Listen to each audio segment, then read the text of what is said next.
Hello everyone, কেমন আছো তোমরা সবাই? আশা করছি সবাই খুব ভালো আছো, সুস্থ আছো। আমি চলে আসলাম আবারও আর একটা মিনি ব্লগ নিয়ে তোমাদের সামনে।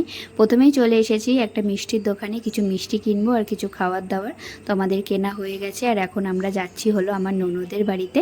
আমার ননদের অ্যানিভার্সারি উপলক্ষে আমি আর আমার শাশুড়ি মা দুজনে মিলে ননদের বাড়ি যাচ্ছি। আর চলে এসেছি কথা বলতে বলতে ননদের বাড়ি। খারাপ লাগছে না? Happy anniversary.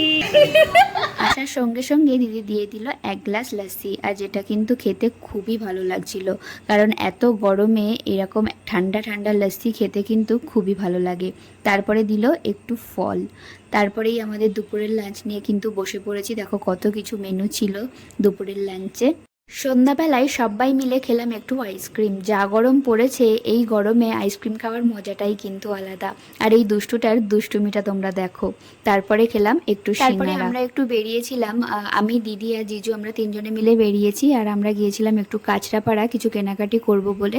প্রথমেই চলে এসেছিলাম একটা সিটি গোল্ডের দোকানে, এখানে কিছু জুয়েলারি বাগেরা কেনার ছিল, তো সেইগুলোই দেখছিলাম আমরা সবাই। তারপরে খেলাম একটু আইসক্রিম। আর তারপরে চলে আসলাম মিয়ামোড়ে, একটা কেক নেওয়ার ছিল যেহেতু অ্যানিভার্সারি সেই জন্যে।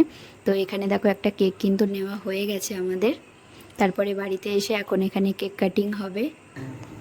Happy anniversary. আমি হ্যাপি বার্থডে কইতেছিলাম।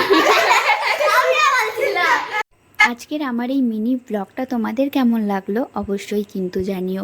আর ভিডিওটা তোমাদের কোথাও যদি একটু ভালো লেগে থাকে তাহলে একটা like, comment, share and subscribe করে দিও। সবাই খুব ভালো থেকো, সুস্থ থেকো। দেখা হবে নেক্সট ভিডিওতে।